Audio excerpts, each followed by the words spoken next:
Well, welcome to you. Tuned in to Eye on Africa. I'm Rochelle Ferguson-Biahi. These are the top stories. Millions of Congolese living outside of DR Congo gear up for presidential elections in under 10 days' time, when the country will decide who replaces President Joseph Kabila. Almost 300 people arrested in connection with Cameroon's Anglophone crisis prepare to be released. This after President Paul Biya announced he was halting their prosecutions. And Eritrea's President Isaias Afwerki wraps up an historic two-day visit to the Somali capital, where he's been holding discussions with President Mohamed Abdullahi. But first to our top story. Millions of Congolese living outside of DR Congo are gearing up for presidential elections, when the country will decide who replaces President Joseph Kabila. But as France 24's Laurent Burstica now reports, neither refugees nor members of the diaspora will be allowed to vote on December 23rd. It's been over 10 years since Jean Bienvenu Mokolo fled the DRC and moved to Brazzaville. His hometown Kinshasa lies just the other side of the Congo River, but this former associate of opposition politician Jean-Pierre Bemba doesn't know whether he'll ever return. It's very tough seeing what's happening in Kinshasa but not being able to go back. It's not easy. Like Jean Bienvenu, more than 800,000 Congolese citizens have fled the DRC to escape conflict, and most of them have settled in neighboring African countries. Uganda alone currently hosts nearly 300,000 Congolese refugees, a majority of whom live in camps with little access to sanitation, food or water. But despite an upcoming election that could transform the DRC's political landscape, many say they have no plans to go back home. Why would I go back to DR Congo when I would just have to come back here again because of the war? Like all Congolese living abroad, Jérôme Mugisa isn't eligible to vote on December 23rd. The rule, which was already in place for the 2006 and 2011 elections, doesn't just apply to refugees, but to the entire diaspora. In total, some 16 million Congolese will have to watch the upcoming presidential election as mere bystanders. Well, from the diaspora to DR Congo itself next, where authorities are calling a newborn baby who beat the Ebola virus young miracle. Tiny Benedict was admitted to an Ebola treatment centre at just 6 days old. She's now been discharged and sent home. Congo's health ministry says Benedict is the youngest survivor in what is now the world's second deadliest Ebola outbreak. Well, meanwhile, in the build-up to DR Congo's presidential elections, authorities are trying to contain the deadly outbreak. It's a daily ritual for these health workers. Wearing gloves and masks, they disinfect coffins one after the other. Corpses with Ebola are highly infectious, and burying the dead is an extremely risky operation. The latest Ebola outbreak in the Democratic Republic of Congo is the worst in the country's history. The virus has killed at least 298 people and infected hundreds of others. This expert says poor health services and infrastructure are to blame. We know the majority of sources for the cases of Ebola. They are coming from healthcare facilities with unsafe health practices like unsafe injection. They're coming from a small number from unsafe burials, and they're coming from contacts of families with confirmed cases. Efforts to contain the outbreak have been hampered by high levels of insecurity, particularly in the east of the country, where several armed groups are still active. You can imagine it's very difficult to trace every day, every contact, when the only possibility to reach those areas because of insecurity is with armed military escorts. The current outbreak is the 10th DR Congo has suffered since the virus was discovered in 1976. Health authorities have warned that despite a mass vaccination program, the outbreak could last for several months.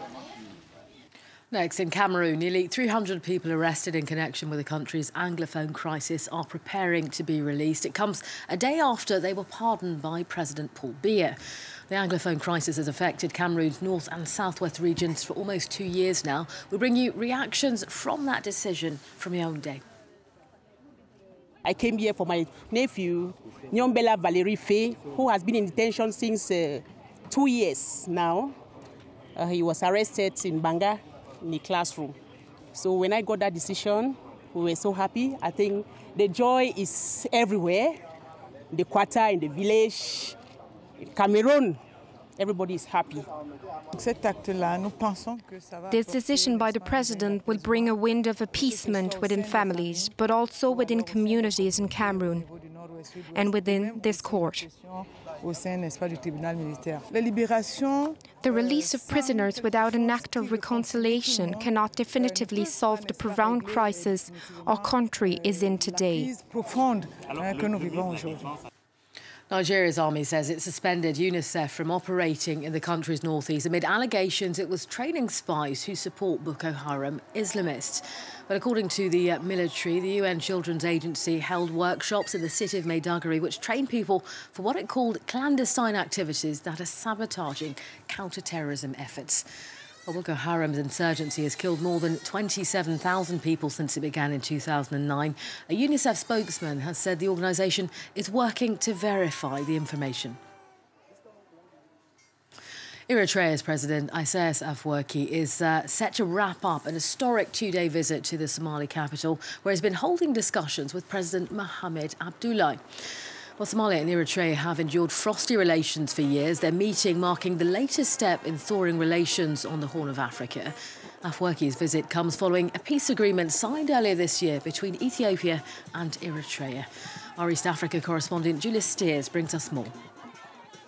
President Afwerki's two-day trip to Somalia is really a sign of and a result of these rapidly changing relationships in the Horn of Africa over the past few months, due mainly to the thaw between Ethiopia and longtime foe Eritrea. It's Afwerki's first time in Somalia in decades, and he was welcomed on Thursday by Somali President Farmajo, who said that he hoped that the meetings could boost diplomatic ties and that he hoped they would have a chance to discuss ways that the two countries could better cooperate when it comes to both business and investment, as well as security. And that's really significant because Somalia has alienated Eritrea. For many years, they've accused the Eritrean government of providing weapons to the Somali jihadist group Al-Shabaab. That's a claim that equally the Eritrean government has denied for many years. The Eritrean government, on its side, has refused to acknowledge UN-backed governments in Somalia due to their ties with the West and with Ethiopia. Now, the two countries agreed to work towards a better relationship in July, just after the beginning of this rapprochement between Ethiopia and Eritrea. After Afwerki wraps up his two-day visit to the Somali capital, he'll continue his regional tour with a stop in Kenya. And we end this edition of Eye on Africa with images from Dakar's Museum of Black Civilization. Since being inaugurated last week, it continues to draw in the crowds. Its curators have been buoyed by calls for the return of African art, much of which is held in European museums. The Museum of Black Civilization can hold an estimated 18,000 works of art, although it's yet to reach its full capacity. You're up to date. That's all from your Eye on Africa team for this hour. Up next, more international headlines. Stay tuned. This is France 24.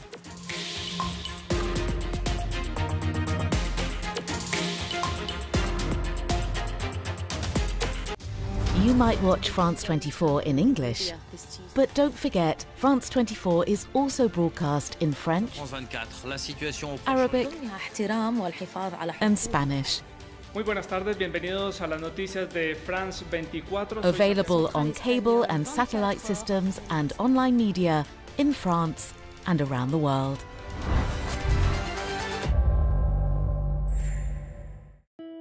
France 24, c'est la richesse de la diversité culturelle mondiale avec un réseau de correspondants à travers la planète. En France 24 en español comunicamos a Latinoamérica con el mundo entero. روح مهنية شعارها واحد حرية التعبير. هذه هي بصمة France 24. Africa on France 24 is about its people and their stories. Los ciudadanos nos cuentan cuáles son las iniciativas y las problemáticas que tienen en sus comunidades a través del programa Los Observadores. Eso los acerca aún más a France 24.